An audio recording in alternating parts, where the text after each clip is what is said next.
નમસ્કાર. આપણે રોજ કેટલીય વસ્તુઓ સળગતી જોઈએ છીએ. રસોડામાં ગેસ સ્ટવ, પૂજામાં દીવો, ઠંડી લાગે તો તાપણું, મીણબત્તી. હા, બરાબર. પણ એક વાત નોંધી છે, મીણબત્તી તો સરસ જ્યોત સાથે સળગે, પણ પેલો કોલસો એ તો મોટે ભાગે ખાલી લાલચોળ ધગધગતો હોય. એમાં બી જ્યોત નથી દેખાતી. બહુ રસપ્રદ અવલોકન છે. અને આ જ તફાવત પાછળનું કારણ સમજવા જેવું છે. તો આજે આપણે આ જ વાત કરવાના છીએ. સળગવું એટલે કે દહન અને એમાંથી પેદા થતી જ્યોત. આપણી પાસે જે માહિતી છે એના આધારે આપણે ઊંડા ઉતરીશું. ચોક્કસ.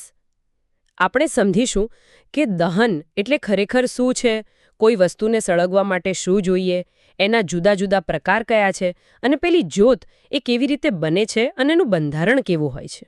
સરસ. તો ચાલો શરૂ કરીએ. સૌથી પહેલાં દહન એટલે શું? એકદમ સરળ ભાષામાં. દહન એટલે એક રાસાયણિક પ્રક્રિયા જેમાં કોઈ પદાર્થ હોય ને એ હવામાંના ઓક્સિજન સાથે જોડાય અને આ જોડાવાથી ઊર્જા છૂટી પડે. ઊર્જા એટલે ગરમી અને પ્રકાશ. હા, બરાબર. ગરમી અને પ્રકાશના રૂપમાં ઊર્જા મળે. જેમ કે પેલી મેગ્નેશિયમની પટ્ટી સળગાવીએ તો કેવો તેજ સફેદ પ્રકાશ થાય છે. હા, સ્કૂલમાં પ્રયોગ કરેલો. અને છેલ્લે સફેદ રાખ જેવું વધે. એ રાખ એટલે મેગ્નેશિયમ ઓક્સાઇડ. મેગ્નેશિયમ અને ઓક્સિજન જોડાયા એટલે બન્યું અને સાથે મળી ઊર્જા અને પ્રકાશ. અને કોલસો સળગે જ્યારે? કોલસો એટલે મુખ્યત્વે કાર્બન. એ ઓક્સિજન સાથે જોડાય એટલે કાર્બન ડાયોક્સાઇડ બને અને સાથે ગરમી અને પ્રકાશ પણ મળે. તો જે પદાર્થ સળગે છે એને શું કહેવાય? એને કહેવાય દહનશીલ પદાર્થ અથવા તો બળતણ, ફ્યુલ જેને કહીએ. અચ્છા. અને આ બળતણ કોઈ પણ સ્વરૂપમાં હોઈ શકે, જેમ કે લાકડું તો ઘન છે, કેરોસીન પ્રવાહી છે અને પેલો એલપીજી ગેસ એ વાયુ છે. બિલકુલ. બળતણ ઘન, પ્રવાહી કે વાયુ કોઈ પણ હોઈ શકે. આપણે યાદી જોઈએ તો લાકડું, કાગળ, કેરોસીન, સ્ટ્રો એટલે કે પેલો સૂકું ઘાસ, કોલસો, દિવાસળી આ બધા દહનશીલ છે. સળગી શકે એવા. હા. અને બીજી બાજુ લોખંડની ખીલી, પથ્થરનો ટુકડો, કાચ આ બધું અદહનશીલ છે. એ સળગે નહીં. અને પેલી વાત પણ ખરી ને કે આપણા શરીરમાં ખોરાકનું પણ એક રીતે દહન જ થાય છે. સાચી વાત. આપણે જે ખોરાક ખાઈએ એનું પાચન થાય અને પછી કોષોમાં એ ઓક્સિજન સાથે પ્રક્રિયા કરે છે અને ઊર્જા છૂટી પાડે છે. એટલે જ તો આપણને કામ કરવાની શક્તિ મળે છે. એટલે ખોરાક આપણા શરીર માટેનું બળતણ છે. વાહ, આ તો બહુ સરસ વાત કહી. પણ હવે મૂળ વાત પર આવીએ. કોઈ પણ વસ્તુને સળગવું હોય તો એના માટે શું જોઈએ? મતલબ કઈ શરતો જરૂરી છે? બહુ મહત્વનો સવાલ. મુખ્યત્વે 3 વસ્તુઓ જોઈએ. પહેલું, દહનશીલ પદાર્થ પોતે એટલે કે બળતણ. બીજું, હવા એટલે કે ઓક્સિજન. અને ત્રીજું, ગરમી. ઓક્સિજન વગર ન ચાલે? જરાય નહીં. એક સાદો પ્રયોગ છે. એક સળગતી મીણબત્તી લો અને એના પર કાચનો ગ્લાસ ઊંધો વાળી દો. શું થશે? થોડીવાર સળગશે, પછી બુઝાઈ જશે. કેમ? કારણ કે ગ્લાસની અંદર જેટલી હવા હતી એમાંનો ઓક્સિજન વપરાઈ ગયો. નવો ઓક્સિજન મળ્યો નહીં એટલે દહન બંધ થઈ ગયું. આ બતાવે છે કે દહન માટે હવા એટલે કે ઓક્સિજન એકદમ જરૂરી છે. બરાબર. એટલે બળતણ જોઈએ, ઓક્સિજન જોઈએ, પણ તો પછી પેલી દિવાસળી એ હવામાં ખુલ્લી પડી હોય, ઓક્સિજન તો મળે જ છે, તો એ જાતે કેમ નથી સળગી ઉઠતી? ખૂબ સરસ પ્રશ્ન. અહીં આવે છે ત્રીજી શરત, જ્વલનબિંદુ. જ્વલનબિંદુ એ શું છે? જ્વલનબિંદુ એટલે કોઈ પણ પદાર્થ માટે જરૂરી એવું ઓછામાં ઓછું તાપમાન, જે તાપમાને પહોંચ્યા પછી જ એ સળગવાનું શરૂ કરે. એટલે દિવાસળીનું જ્વલનબિંદુ આપણે જે રૂમમાં બેઠા છીએ એના તાપમાન કરતાં ઊંચું છે? બરાબર. ઓરડાના તાપમાને એનું જ્વલનબિંદુ નથી આવતું એટલે આપણે એને માચીસની સાઈડ પર ઘસીએ છીએ. ઘસવાથી શું થાય? ઘર્ષણથી ગરમી ઉત્પન્ન થાય. આ ગરમી દિવાસળીના માથા પરના રસાયણોનું તાપમાન વધારે છે અને જેવું એ તાપમાન એના જ્વલનબિંદુ સુધી પહોંચે કે તરત એ સળગી ઉઠે છે. અચ્છા, એટલે ઘર્ષણથી પેદા થતી ગરમી એને સળગવામાં મદદ કરે છે. દિવાસળીની પણ આખી હિસ્ટ્રી છે ને? રસપ્રદ છે. કહેવાય છે કે છેક પ્રાચીન ઇજિપ્તમાં પાઇનવુડની સળી પર સલ્ફર લગાવીને વાપરતા. પણ આધુનિક સલામત દિવાસળી તો ઘણી પાછળથી આવી. એમાં દિવાસળીના માથા પર એન્ટીમની ટ્રાયસલ્ફાઇડ અને પોટેશિયમ ક્લોરેટ હોય. અને પેલી માચિસની સાઈડ પર? ત્યાં કાચનો ભૂકો અને થોડો લાલ ફોસ્ફરસ હોય. આ લાલ ફોસ્ફરસ ઓછો જોખમી છે. જ્યારે આપણે દિવાસળી ઘસીએ ત્યારે ઘર્ષણની ગરમીથી થોડો લાલ ફોસ્ફરસ સફેદ ફોસ્ફરસમાં ફેરવાય, જે તરત સળગી ઉઠે અને એ પોટેશિયમ ક્લોરેટને સળગાવે અને પછી લાકડાની સળી સળગે. ઓહો, આટલી બધી કેમિસ્ટ્રી એક નાનકડી દિવાસળીમાં? હાસ તો. હવે જ્વલનબિંદુની વાત પર પાછા ફરીએ. પેલો કાગળના કપવાળો પ્રયોગ યાદ છે? હા, કાગળના કપમાં પાણી ભરીને એને ગરમ કરીએ તો કાગળ નથી સળગતો. કેમ નથી સળગતો? કાગળ તો દહનશીલ છે. કારણ કે પેલું પાણી, હા, પાણી બધી ગરમી શોષી લે છે. બરાબર. પાણી ઉષ્માનું સારું શોષક છે. એ કાગળને મળતી ગરમી સતત પોતાનામાં લેતું રહે છે. એટલે કાગળનું તાપમાન એના જ્વલનબિંદુ સુધી પહોંચી જ નથી શકતું અને એટલે સળગતો નથી. ગજબ. તો પછી અમુક પદાર્થો તો જરાકમથી આગ અડાડીએ કે તરત ભડકો થાય છે. Petrol, spirit, gas. હા, એવા પદાર્થોનું જ્વલનબિંદુ ઘણું નીચું હોય છે. એટલે એ સહેજ ગરમી મળતા જ, મતલબ કે જ્યોતની નજીક આવતા જ ઝડપથી સળગી ઉઠે છે. આવા પદાર્થોને જ્વલનશીલ પદાર્થો કહે છે. ઉદાહરણ? પેટ્રોલ, આલ્કોહોલ, એલપીજી, આપણા ઘરનો રાંધણ ગેસ, સીએનજી એ બધા જ્વલનશીલ છે. એમની સાથે બહુ સાચવવું પડે. બરાબર છે. તો હવે માની લો કે ક્યાંક આગ લાગી, તો એને કાબૂમાં કઈ રીતે લેવાય? આપણે 3 શરતો જોઈ: બળતણ, હવા, ઓક્સિજન અને ગરમી જ્વલનબિંદુ સુધી પહોંચાડનાર. આમાંથી કોઈ એકને હટાવી દઈએ તો આગ બુજાઈ જાય. એકદમ સાચું. આગ ઓલવવા માટે આ 3માંથી ઓછામાં ઓછી એક શરત દૂર કરવી પડે. તો ફાયર બ્રિગેડવાળા આવે ત્યારે મોટે ભાગે પાણીનો મારો ચલાવે છે. પાણી કઈ રીતે કામ કરે? પાણી 2 રીતે કામ કરે છે. એક, એ બળતણ પર પડીને એને ઠંડુ પાડે છે. એટલે એનું તાપમાન જ્વલનબિંદુથી નીચે જતું રહે અને એ સળગતું બંધ થઈ જાય. અને બીજું, જ્યારે પાણી ગરમ બળતણ પર પડે ત્યારે એની વરાળ બને. આ પાણીની વરાળ આગની આસપાસ ઘેરાઈ વળે છે અને બળતણનો હવામાનના ઓક્સિજન સાથેનો સંપર્ક કાપી નાખે છે. ઓક્સિજન ન મળે એટલે આગ બુઝાઈ જાય. પણ મેં સાંભળ્યું છે કે બધે પાણી કામ ન લાગે. જેમ કે વીજળીના શોર્ટ સર્કિટથી આગ લાગી હોય ત્યાં, કે પછી પેટ્રોલ પંપ પર આગ લાગી હોય ત્યાં પાણી ન વપરાય. હા, એ વાત સાચી છે. પાણી વીજળીનું સુવાહક છે. એટલે જો વીજળીના ઉપકરણોમાં લાગેલી આગ પર પાણી નાખો તો પાણીમાંથી કરંટ પસાર થઈ શકે અને આગ ઓલવનારને જ શોક લાગવાનો ભય રહે. ઓ બાપરે! અને તેલ કે પેટ્રોલની આગમાં? તેલ અને પેટ્રોલ પાણી કરતાં હલકા હોય છે. એટલે જો તમે એના પર પાણી નાખો તો પાણી નીચે બેસી જશે અને તેલ કે પેટ્રોલ પાણીની સપાટી પર તરતું સળગતું જ રહેશે. ઉલટાનું, પાણી સાથે એ ફેલાશે અને આગ વધુ વકરશે. તો પછી આવી આગ કેવી રીતે બુઝાવવી? આવી આગ માટે, ખાસ કરીને વીજળી અને પેટ્રોલિયમ પદાર્થોની આગ માટે, કાર્બન ડાયોક્સાઇડ CO2 સૌથી ઉત્તમ અગ્નિશામક છે. CO2? એ કઈ રીતે કામ કરે છે? કાર્બન ડાયોક્સાઇડ વાયુ ઓક્સિજન કરતાં ભારે હોય છે. એટલે જ્યારે એને આગ પર છોડવામાં આવે ત્યારે એ આગની આસપાસ એક ધાબળાની જેમ લપેટાઈ જાય છે. ધાબળાની જેમ? એટલે એ બળતણ અને ઓક્સિજન વચ્ચેનો સંપર્ક તોડી નાખે છે. ઓક્સિજન મળતો બંધ થાય એટલે આગ બુઝાઈ જાય. વાહ! અને બીજો કોઈ ફાયદો? હા, એનો મોટો ફાયદો એ છે કે CO2 સામાન્ય રીતે વીજળીના ઉપકરણોને નુકસાન કરતો નથી, પાણીની જેમ બગાડ કરતો નથી. અને આ CO2 મળે ક્યાંથી? પેલા લાલ કલરના સિલિન્ડર હોય છે ને? હા, એ અગ્નિશામક સિલિન્ડરમાં ખૂબ ઊંચા દબાણે પ્રવાહી સ્વરૂપે CO2 ભરેલો હોય છે. જ્યારે વાલ્વ ખોલીએ ત્યારે એ બહાર આવીને વાયુમાં ફેરવાય છે અને ખૂબ ઠંડો પણ હોય છે. એટલે આગને ઠંડી પાડવામાં પણ થોડી મદદ કરે. બીજો કોઈ રસ્તો CO2 મેળવવાનો? હા, સોડિયમ બાયકાર્બોનેટ, ખાવાનો સોડા અથવા પોટેશિયમ બાયકાર્બોનેટ જેવા સૂકા પાવડરનો જો આગ પર છંટકાવ કરવામાં આવે તો ગરમીને કારણે એમાંથી પણ CO2 વાયુ છૂટો પડે છે અને આગ બુઝાવવામાં મદદ કરે છે. અચ્છા, સારું. આ તો થઈ આગ બુઝાવવાની વાત. પણ શું બધી આગ એકસરખી રીતે જ લાગે?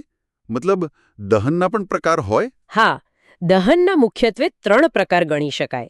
કયા કયા? પહેલું છે ઝડપી દહન. જેમ કે આપણે રસોડામાં ગેસ સ્ટવની નોબ ચાલુ કરીને લાઇટર લગાવીએ કે તરત જ ગેસ ભડભડ સળગવા માંડે છે અને પુષ્કળ ગરમી અને પ્રકાશ આપે છે. આ ઝડપી દહન છે. બરાબર. બીજું? બીજું છે સ્વયંસ્ફુરિત દહન. આમાં પદાર્થ કોઈ દેખીતા કારણ વગર, મતલબ કે બહારથી કોઈ ગરમી આપ્યા વગર અચાનક જ ઓરડાના તાપમાને કે સામાન્ય પરિસ્થિતિમાં સળગી ઉઠે છે. એવું પણ થાય. કોણ સળગે આવી રીતે? હા, ફોસ્ફરસ નામનું એક તત્વ છે. હમ એને હવામાં ખુલ્લું રાખો તો એ જાતે જ સળગી ઉઠે છે. પછી કોલસાની ખાણમાં કોલસાની ઝીણી બુક્કી હોય ને, એનું પણ ક્યારેક આમ સ્વયંસ્ફુરિત દહન થઈ જાય છે અને મોટી આગ લાગે છે. અને પેલી જંગલની આગ, દાવાનળ? હા, દાવાનળ પણ ઘણીવાર સ્વયંસ્ફુરિત દહનનું ઉદાહરણ બની શકે. ઉનાળામાં સખત ગરમી હોય, સૂકું ઘાસ હોય તો ક્યારેક એ જાતે જ સળગી ઉઠે છે. અલબત્તા ઘણીવાર વીજળી પડવાથી કે માણસોની બેદરકારીથી પણ લાગે છે, પણ સ્વયંસ્ફુરિત પણ શક્ય છે. અને ત્રીજો પ્રકાર? ત્રીજો પ્રકાર છે વિસ્ફોટ, એક્સપ્લોઝન. આમાં દહનની પ્રક્રિયા એકદમ અચાનક, ખૂબ જ ઝડપથી થાય છે. એટલે? ફટાકડા જેવું. બરાબર. ફટાકડા એનું ઉત્તમ ઉદાહરણ છે. જ્યારે ફટાકડો સળગાવીએ ત્યારે અંદરના રસાયણો વચ્ચે ત્વરિત પ્રક્રિયા થાય અને એમાંથી પુષ્કળ પ્રમાણમાં ગરમી, પ્રકાશ અને મોટો અવાજ ઉત્પન્ન થાય છે. સાથે સાથે મોટા જથ્થામાં વાયુ પણ બને છે, જે આસપાસ દબાણ પેદા કરે છે. આ આખી ઘટના એટલે વિસ્ફોટ. ઝડપી દહન, સ્વયંસ્ફુરિત દહન અને વિસ્ફોટ. સમજાઈ ગયો. હવે પાછા પેલા મૂળ સવાલ પર જઈએ, જે આપણે શરૂઆતમાં કર્યો હતો. મીણબત્તીમાં જ્યોત દેખાય છે, કોલસામાં નહીં. કેમ? જ્યોત ક્યારે બને? આ સમજવા માટે આપણે એ જોવું પડે કે પદાર્થ સળગે ત્યારે શું થાય છે. જે પદાર્થો દહન પામતી વખતે ગરમીને કારણે વરાળ, બાષ્પમાં રૂપાંતર પામી શકે છે, એ પદાર્થો જ જ્યોત ઉત્પન્ન કરે છે. એટલે મીણબત્તીમાં શું થાય? મીણબત્તી સળગે ત્યારે ગરમીથી મીણ પીગળે છે. આ પીગળેલું મીણ વાટ દોરીમાં ઉપર ચડે છે. વાટની ઉપર ગરમીને કારણે આ પીગળેલા મીણની વરાળ બને છે અને ખરી રીતે તો આ મીણની વરાળ જ સળગે છે, જેનાથી આપણને જ્યોત દેખાય છે. ઓહો, એટલે મીણ પોતે નહીં પણ મીણની વરાળ સળગે છે. હા, એવો એક પ્રયોગ પણ છે. સળગતી મીણબત્તીની જ્યોતમાં કાચની નળીનો એક છેડો દાખલ કરો અને બીજા છેડે સળગતી દિવાસળી ધરો તો ત્યાં પણ જ્યોત દેખાશે. કારણ કે નળીમાંથી મીણની વરાળ બહાર આવે છે અને એ સળગે છે. કેરોસીન લેમ્પમાં પણ આવું જ થાય. કેરોસીન ગરમ થઈને વાટ દ્વારા ઉપર ચડે, એની વરાળ બને અને એ વરાળ સળગે ત્યારે જ્યોત આપે. તો પછી કોલસાનું શું? કોલસો ઘન પદાર્થ છે, મુખ્યત્વે કાર્બન. એ જ્યારે સળગે છે ત્યારે ગરમીથી વરાળમાં રૂપાંતર પામતો નથી. એ સીધો જ ઓક્સિજન સાથે સંયોજાઈને ગરમી અને પ્રકાશ આપે છે. કારણ કે વરાળ નથી બનતી એટલે એમાં મીણબત્તી જેવી જ્યોત દેખાતી નથી, એ ખાલી ધગધગે છે. અચ્છા, હવે બરાબર સમજાયું. જેની વરાળ બને ને સળગે એ જ્યોત આપે, જેની વરાળ ન બને એ જ્યોત ના આપે. એકદમ બરાબર. પણ પેલી મીણબત્તીની જ્યોત જોઈએ ને તો એમાંય અલગ અલગ રંગ દેખાય છે. એકદમ અંદર કાળો ભાગ, પછી પીળો પ્રકાશિત ભાગ અને છેક બહાર કદાચ ભૂરાશ પડતો ભાગ. એવું કેમ? હા, મીણબત્તીની જ્યોતનું પણ એક ચોક્કસ બંધારણ હોય છે. એના મુખ્ય 3 વિસ્તારો છે. કયા 3? સૌથી અંદરનો વાટની એકદમ નજીકનો વિસ્તાર, એ કાળો દેખાય છે. હા. એ કેમ કાળો? કારણ કે ત્યાં ઓક્સિજન બિલકુલ પહોંચી શકતો નથી, એટલે ત્યાં મીણની વરાળનું દહન થતું જ નથી. એ અદહન વિસ્તાર છે. અને કારણ કે ત્યાં દહન નથી થતું, એટલે એ જ્યોતનો સૌથી ઓછો ગરમ ભાગ છે. સૌથી ઓછો ગરમ? નવાઈ લાગી. મને એમ કે વાટની નજીક એટલે સૌથી ગરમ હોય. ના, એવું નથી. ત્યાં દહન જ નથી થતું. હવે એની બહારનો વિસ્તાર જુઓ, પીળો અને એકદમ પ્રકાશિત. હા, એ જ મુખ્યત્વે દેખાય છે. આ મધ્યનો વિસ્તાર છે. અહીં ઓક્સિજન થોડો થોડો પહોંચે છે, પણ પૂરતો નહીં. એટલે અહીં મીણની વરાળનું અપૂર્ણ દહન થાય છે. અપૂર્ણ દહન એટલે વરાળમાં રહેલા કાર્બનના કણ પૂરેપૂરા સળગી નથી શકતા, ઓક્સિજન ઓછો મળે એટલે આ ન સળગેલા કાર્બનના કણ ખૂબ ગરમ થઈ જાય છે અને પીળા રંગનો પ્રકાશ ફેંકે છે. એટલે જ આ ભાગ આપણને તેજસ્વી પીળો દેખાય છે. પેલી કાચની સ્લાઇડ પર કાળી મેશ જામી જાય છે એ આ જ કણ? હા, બરાબર. કાચની સ્લાઇડને જ્યોતના આ પીળા ભાગમાં થોડીવાર રાખો તો એના પર કાળો ધબ્બો થઈ જાય છે. એ મેશ એટલે આ અપૂર્ણ દહન પામેલા કાર્બનના કણ જ છે. આ મધ્યનો ભાગ અંદરના કાળા ભાગ કરતાં વધુ ગરમ હોય છે, પણ સૌથી ગરમ નથી હોતો. તો સૌથી ગરમ ભાગ કયો? પેલો છેક બહારનો, એ તો ઝાંખો દેખાય છે. હા, જ્યોતનો સૌથી બહારનો વિસ્તાર, જે સામાન્ય રીતે ઝાંખો ભૂરાશ પડતો દેખાય છે. અહીંયા હવા એટલે કે ઓક્સિજન ભરપૂર સંપર્કમાં આવે છે. એટલે અહીં મીણની વરાળનું સંપૂર્ણ દહન થાય છે. સંપૂર્ણ દહન? હા, એટલે કાર્બનના કણ પૂરેપૂરા સળગી જાય છે અને કાર્બન ડાયોક્સાઇડ બની જાય છે, કારણ કે અહીં દહન સંપૂર્ણ થાય છે. આ ભાગ જ્યોતનો સૌથી વધુ ગરમ ભાગ છે. પણ એ પ્રકાશિત કેમ નથી દેખાતો? કારણ કે અહીં પેલા ગરમ થઈને ચમકતા કાર્બનના કણ બચતા જ નથી. બધું સળગી જાય છે, એટલે એ ઝાંખો દેખાય છે. જો તમે તાંબાનો પાતળો તાર લો અને એને જ્યોતના આ સૌથી બહારના ભાગમાં રાખો ને, તો એ તરત જ લાલચોળ ગરમ થઈ જશે. એ બતાવે છે કે આ ભાગ કેટલો ગરમ છે. ઓહ, એટલે પેલી સોનીની વાત સાચી. એ લોકો ફૂંકણીથી હવા મારીને જ્યોતનો આ બહારનો ભાગ જ વાપરે છે ને સોનું ચાંદી પીગાળવા? એકદમ સાચું. કારણ કે એમને પીગાળવા માટે ખૂબ ઊંચા તાપમાનની જરૂર પડે, જે જ્યોતના સૌથી બહારના સંપૂર્ણ દહનવાળા વિસ્તારમાં જ મળે છે. વાહ, જ્યોતની અંદર પણ આટલું બધું વિજ્ઞાન! હવે આપણે બળતણની વાત કરીએ. આપણે કેટલા બધા નામ લીધા: લાકડું, કોલસો, petrol, kerosene, diesel, CNG, LPG, છાણા. આ બધા બળતણ કહેવાય? હા, જે પદાર્થો મુખ્યત્વે ઉષ્મા ઊર્જા મેળવવા માટે સળગાવવામાં આવે એ બધા બળતણ છે. પણ શું કોઈ એવું બળતણ હોય જેને આપણે આદર્શ બળતણ કહી શકીએ? મતલબ એકદમ પરફેક્ટ? સારો સવાલ છે. આદર્શ બળતણની કલ્પના એવી છે કે એ સસ્તું હોવું જોઈએ, સહેલાઈથી બધે મળી રહેવું જોઈએ, એને સાચવવું અને લાવવું લઈ જવું સહેલું હોવું જોઈએ. અને સળગવામાં? એ હવામાં સામાન્ય દરે નિયંત્રિત રીતે સળગવું જોઈએ. અને સળગે ત્યારે ખૂબ મોટા પ્રમાણમાં ઉષ્મા એટલે કે ગરમી આપવી જોઈએ. અને સૌથી અગત્યનું, સળગ્યા પછી પાછળ કોઈ અનિચ્છનીય પદાર્થો જેમ કે રાખ કે ધુમાડો ન છોડવું જોઈએ અથવા બહુ જ ઓછા પ્રમાણમાં છોડવું જોઈએ. તો આવું કોઈ બળતણ છે દુનિયામાં? સાચું કહું તો ના. એવું કોઈ એક બળતણ નથી જે આ બધી જ શરતો પૂરેપૂરી કરતું હોય. દરેક બળતણની કોઈક ને કોઈક મર્યાદા હોય જ છે. આપણે આપણી જરૂરિયાત પ્રમાણે જે સૌથી વધુ અનુકૂળ હોય એવું બળતણ પસંદ કરીએ છીએ.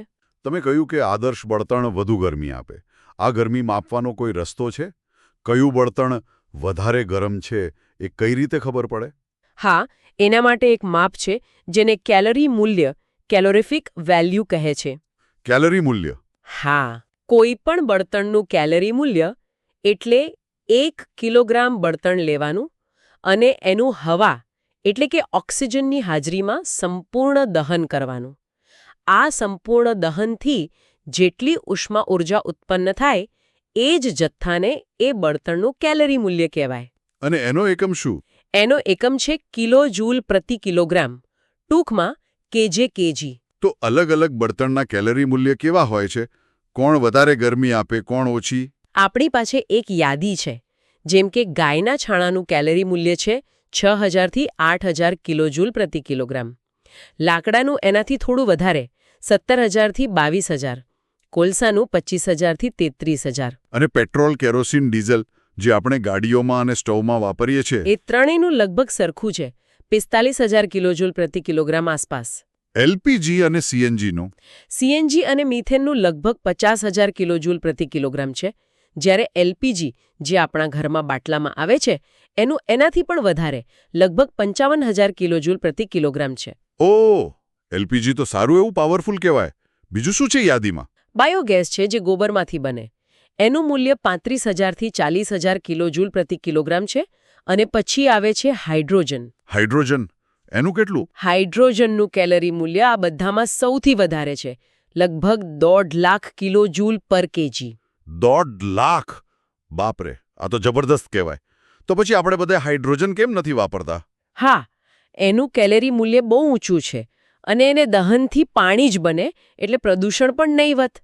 પણ એને બનાવવો, સાચવવો અને વાપરવો એ ટેકનોલોજીની દ્રષ્ટિએ અત્યારે થોડું જટિલ અને મોંઘું છે. એટલે હજુ એનો બહોળો ઉપયોગ શરૂ નથી થયો. સમજાયું. પણ આ બધા બળતણ આપણે વાપરીએ છીએ એનાથી ફાયદો તો છે કે ગરમી મળે, ઊર્જા મળે. પણ શું એનાથી કંઈ નુકસાન પણ થાય છે પર્યાવરણને કે આપણને? હા, ચોક્કસપણે. બળતણના દહનની ઘણી હાનિકારક અસરો પણ છે. જેમ કે? સૌથી પહેલું તો વાયુ પ્રદૂષણ.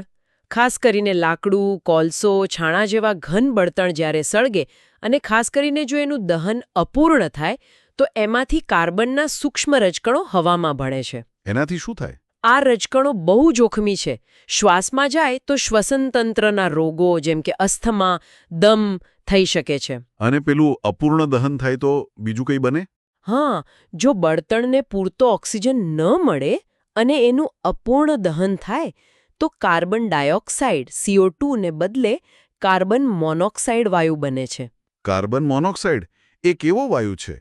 એ અત્યંત ઝેરી વાયુ છે. એની કોઈ વાસ નથી હોતી એટલે ખબર પણ ન પડે. જો બંધ ઓરડામાં કોલસો સળગાવવામાં આવે તો આ વાયુ બને અને જો એ શ્વાસમાં જાય તો લોહીની ઓક્સિજન વહન કરવાની ક્ષમતા ઘટાડી દે છે. તેનાથી ગૂંગળામણ થઈ શકે છે અને મૃત્યુ પણ થઈ શકે છે. એટલે જ બંધ જગ્યામાં ક્યારેય કોલસાનું તાપણું ન કરવું જોઈએ. બાપરે, આ તો બહુ ગંભીર વાત છે. મોટાભાગના બળતણ સળગે ત્યારે કાર્બન ડાયોક્સાઇડ તો બને જ છે ને, એનાથી શું નુકસાન? હા, કાર્બન ડાયોક્સાઇડ CO2 દહનથી ઉત્પન્ન થાય જ છે. આમ તો એ ઝેરી નથી, પણ વાતાવરણમાં એનું પ્રમાણ જો વધી જાય તો એ પૃથ્વીની ગરમીને રોકી રાખે છે. આને ગ્રીન હાઉસ અસર કહે છે અને એના કારણે પૃથ્વીનું સરેરાશ તાપમાન ધીમે ધીમે વધી રહ્યું છે. એને જ ગ્લોબલ વોર્મિંગ કહે છે? હા, બરાબર. આ ગ્લોબલ વોર્મિંગને કારણે હવામાનમાં મોટા ફેરફારો આવી રહ્યા છે. ધ્રુવ પ્રદેશોનો બરફ પીગળી રહ્યો છે, જેનાથી દરિયાની સપાટી ઊંચી આવી રહી છે અને કિનારાના વિસ્તારો ડૂબમાં જવાનો ખતરો ઊભો થયો છે. ઓહ, આ તો લાંબા ગાળાની મોટી અસર છે. બીજું કંઈ? હા, હજુ છે. કોલસો અને ડીઝલ જેવા બળતણ સળગે ને ત્યારે એમાં રહેલા સલ્ફરને કારણે સલ્ફર ડાયોક્સાઇડ SO2 વાયુ પણ બને છે અને પેટ્રોલ એન્જિનમાંથી નાઇટ્રોજનના ઓક્સાઇડ NOx વાયુઓ નીકળે છે. એનાથી શું થાય? આ SO2 અને NOx વાયુઓ વાતાવરણમાં ઊંચે જઈને વરસાદના પાણી સાથે ભળે છે અને સલ્ફ્યુરિક એસિડ અને નાઇટ્રિક એસિડ જેવા એસિડ બનાવે છે. પછી જ્યારે વરસાદ પડે ત્યારે આ એસિડ પાણી સાથે નીચે આવે છે. આને એસિડ વર્ષા કહે છે. એસિડનો વરસાદ? એનાથી શું નુકસાન? આ એસિડ વર્ષા ખેતીના પાક માટે, જમીન માટે અને ઇમારતો માટે, ખાસ કરીને આરસ પહાડની બનેલી ઇમારતો જેમ કે તાજમહેલ માટે ખૂબ જ નુકસાનકારક છે. અને લાકડાનો બળતણ તરીકે ઉપયોગ કરીએ એનું શું? લાકડાનો બળતણ તરીકે વધુ પડતો ઉપયોગ જંગલોના વિનાશ એટલે કે વનનાબૂદી માટે જવાબદાર છે. જંગલો કપાય એટલે પર્યાવરણનું સંતુલન ખોરવાય, વરસાદ ઓછો થાય, જમીનનું ધોવાણ વધે અને ઘણા પ્રાણીઓના રહેઠાણ છીનવાઈ જાય. અરે બાપ રે, આટલી બધી નકારાત્મક અસરો છે બળતણ વાપરવાની. તો શું કોઈ એવો રસ્તો છે કે ઊર્જા પણ મળે અને નુકસાન ઓછું થાય? હા, વૈજ્ઞાનિકો સતત એવા વિકલ્પો શોધી રહ્યા છે. હાલમાં જે બળતણ ઉપલબ્ધ છે એમાં પેટ્રોલ કે ડીઝલની સરખામણીમાં CNG કોમ્પ્રેસ્ડ નેચરલ ગેસને વાહનો માટે વધુ સ્વચ્છ બળતણ ગણવામાં આવે છે. કેમ? કારણ કે CNGના દહનથી હાનિકારક પદાર્થો જેમ કે પેલા કાર્બનના કણ કે સલ્ફર ડાયોક્સાઇડ ઘણા ઓછા પ્રમાણમાં ઉત્પન્ન થાય છે, એટલે પ્રદૂષણ ઓછું થાય છે. તો આજે આપણે દહન અને જ્યોત વિશે ઘણી બધી વાતો કરી. દહન એટલે શું?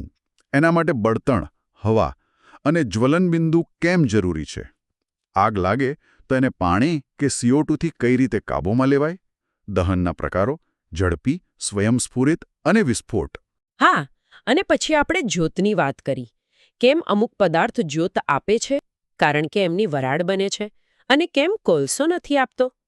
જ્યોતના જુદા જુદા ભાગ જોયા, અંદરનો કાળો, વચ્ચેનો પીળો પ્રકાશિત અને બહારનો ભૂરો સૌથી ગરમ. અને છેલ્લે બળતણની વાત કરી. આદર્શ બળતણ કેવું હોય? કેલોરી મૂલ્ય શું છે અને સૌથી અગત્યનું બળતણ વાપરવાથી પર્યાવરણ પર કેવી ગંભીર અસરો થાય છે, જેમ કે વાયુ પ્રદૂષણ, carbon monoxide, global warming, acid વર્ષા અને વનનાબૂદી. બરાબર. અને આ બધી ચર્ચા પછી એક મોટો પ્રશ્ન મનમાં આવે છે. કયો પ્રશ્ન? આપણે જોયું કે કોઈ પણ બળતણ સંપૂર્ણપણે આદર્શ નથી. દરેકના ફાયદા છે તો ગેરફાયદા પણ છે, ખાસ કરીને પર્યાવરણ માટે. તો ભવિષ્યમાં આપણી ઊર્જાની જરૂરિયાતો વધતી જ રહેવાની છે. એ સંજોગોમાં આપણે ઊર્જા કેવી રીતે મેળવીશું? આપણે એવા કયા ઊર્જા સ્ત્રોતો તરફ વળવું જોઈએ જે આપણી જરૂરિયાત પણ પૂરી કરે અને આપણા પર્યાવરણને, આપણી પૃથ્વીને ઓછામાં ઓછું નુકસાન પહોંચાડે? આ ખરેખર વિચારવા જેવો અને બહુ જ અગત્યનો સવાલ છે. કદાચ સૌર ઊર્જા, પવન ઊર્જા કે પછી પેલો હાઇડ્રોજન. હા, શક્યતાઓ ઘણી છે, પણ પડકારો પણ છે. પણ આ દિશામાં વિચારવું અને કામ કરવું ખૂબ જરૂરી છે.